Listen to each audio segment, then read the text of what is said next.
This is Hidden Killers Week in Review. A look back at the most prolific stories of the week. This is Hidden Killers with Tony Brueski. Here now, Tony Brueski. The James Craig murder case. That's what we're jumping into today. A specific area of it, though. There are fast murders, the kind we usually think of, explosive, impulsive, bloody, and then there are these slow ones, the ones that happen quietly, carefully, 1 milligram at a time, as is the case here. According to the prosecutors, that's the kind that James Craig committed. That's James right there. They say he laced his wife Angela's protein shakes with cyanide and the chemical found in eye drops, tetrahydrazine. Yeah. You can kill people with Visine. Be aware. Not that he just did this once and strike out, but over days, weeks, until she collapsed, until her body gave out, until she was brain dead. And all the while, Craig reportedly played the concerned husband, bringing her food, texting her support, showing up at the hospital with a smile, while having a side chick, sending her pictures of the dying wife, allegedly. It's a special type of dentist right there, huh? Crentist is his name. 5 people got that.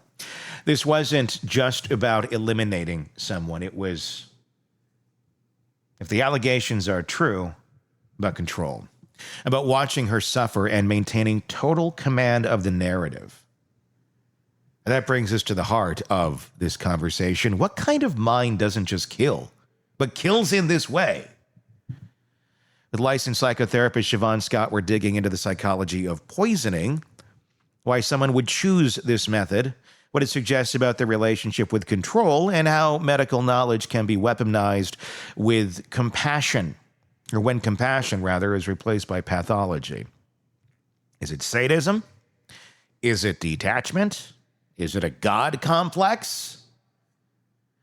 On the comments section, as we roll through this, tell me on YouTube. If you're not already there, search Hidden Killers with Tony Brueski. And let's find out. Let's talk about the murder itself, the method of the killing, because that always is a big factor in any of these cases. It points a lot to motivation, how they're feeling about the person. Is this a crime of passion? This was a really sick one. The method of killing was slow. It was poison.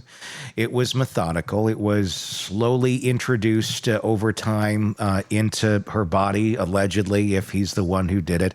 And she slowly fell into a coma after about 15 days and then eventually died. All the while he's going to her bedside and holding her hand and then taking a really horrible picture of her and sending it to his side chick. It's twisted. This slow way of killing someone and watching it daily. What does that tell you about a character like that?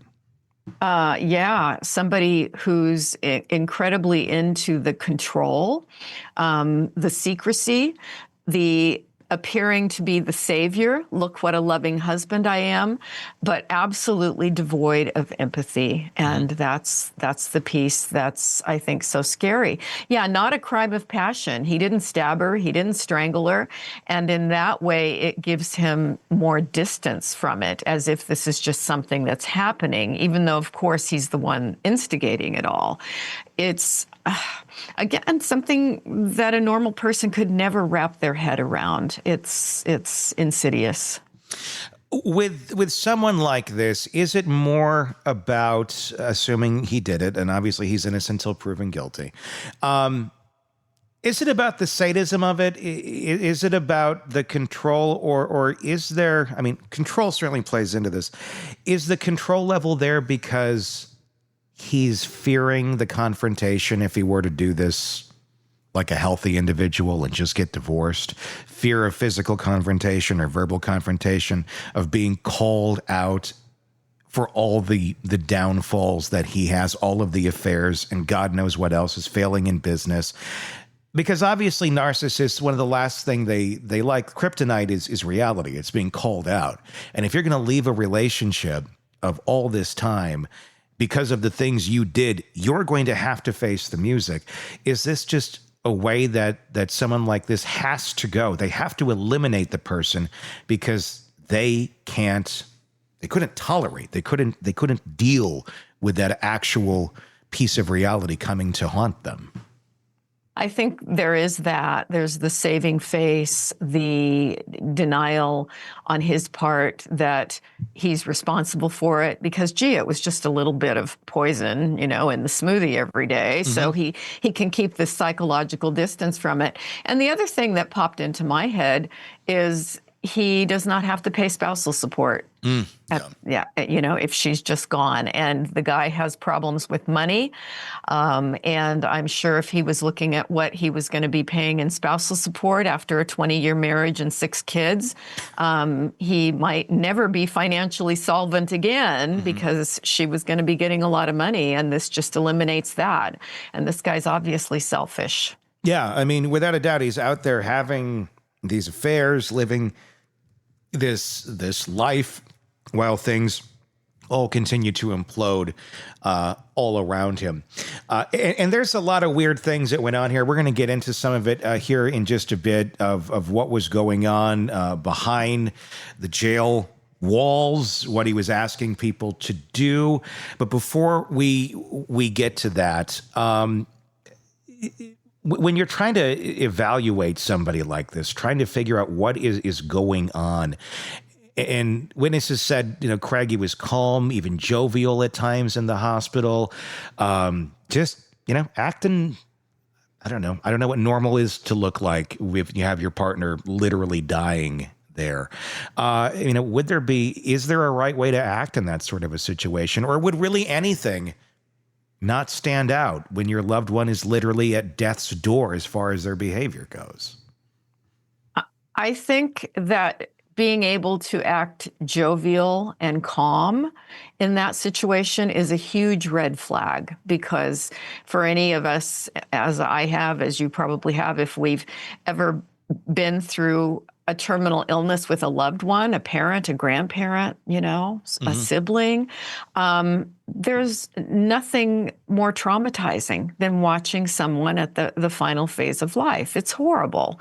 We're sad. We're tearful, and so the ability to seem normal and even jovial at times when your loved one is in this kind of situation, life-threatening, again, a huge red flag. One of the defense arguments that's being made, and it's hard to say argument because it's so insane, is that basically it was kind of like a suicide game of chicken that was going on. That he had been suicidal earlier in life or a couple years ago, and maybe he got some stuff then, but the stuff that he had ordered for this one, he was getting at her behest, according to the defense, because she was suicidal. So basically, they're saying she's suicidal. She tells him this. He, being the loving husband that he is, goes and buys cyanide and I forget the name of the chemical in the Visine, and then just gets a whole bunch of it and just leaves it at the house. Here you go, honey. If you're feeling down today and you want to end it, I got you this through Amazon. Quite literally, was a Prime Day special. Who knew? But, and that may or may not be true, the Prime Day special, but he did get some of it through Amazon, which was kind of shocking to find out. What does that say about someone like this when they're able to try and pitch this as a reasonable way of looking at the case that I didn't kill her, I just bought the stuff so she could do it.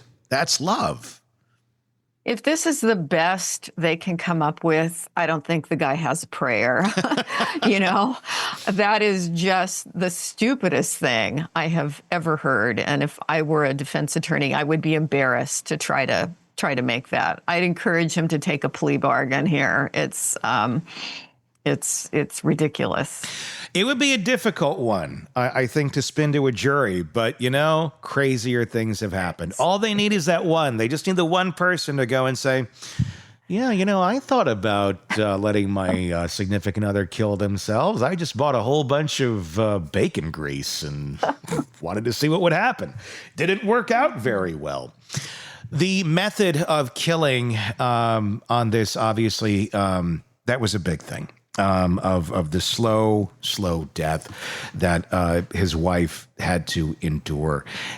What emotionally is going on with somebody like that? Not the wife, but him. I mean, or is the answer just nothing? Is it just, well, this is part of the process? It's like literally just reading notes. It's like, well, once this is checked off the list at this timestamp, then we can move on to the next part of our project. I don't know. I don't know the answer to that. Yeah, we can't know for sure. It's possible that it's just this incredible disconnection emotionally, and he knows he has to pretend like he cares and act loving and compassionate, but inside it's just check the box here. We've gotten this far. We're going to keep going. And it may also, just speculating, have given him this little sense of pleasure of, I'm duping everyone. Look what I'm getting away with. And aren't I terrific? So he could have had a little bit of an elevated mood about it, which is horrible. Yeah. Poison is intimate. It requires access, timing, repetition. It's the murder weapon of someone who needs to maintain control over both the act and the appearance of innocence. And if James Craig is guilty, it's the ultimate expression of his pathology. Power, wrapped in empathy, delivered with a smile. As Siobhan laid out, this wasn't just about ending Angela's life. It was about dominating it, deciding when she would suffer, how long, how visibly, and most disturbing, how convincingly he could play the part of the man trying to save her. This is murder as performance art, grief as a prop, and the medical background. That's not a side note, that's the vehicle. Knowing exactly how much, when to dose, how to avoid detection. That kind of knowledge, it's in the wrong hands, becomes lethal in ways most people can't fathom. But we have to, because as we've seen, this doesn't just live in fiction. It lives in homes that look just like ours. Tell me what you think in the comments section on YouTube. If you're not there already, search Hidden Killers with Tony Brueski and hit subscribe. Press subscribe on the podcast platforms as well, because up next in our conversation, we're going to turn to the part of the story that's arguably worse than the murder, the manipulation that followed, and the way Craig allegedly tried to use his own children as collateral in the aftermath. Yeah. So hit subscribe so you don't miss that. That piece is going to be released tomorrow, or if you're already watching this and it's all out there, it's in our feed. So you can go ahead and find that. Until next time, my name is Tony Brueski. Thanks for watching. We'll talk again real soon. Want true crime coverage all day, every day? Press subscribe now to the Hidden Killers podcast and True Crime Today and get the latest cases delivered right to your feed.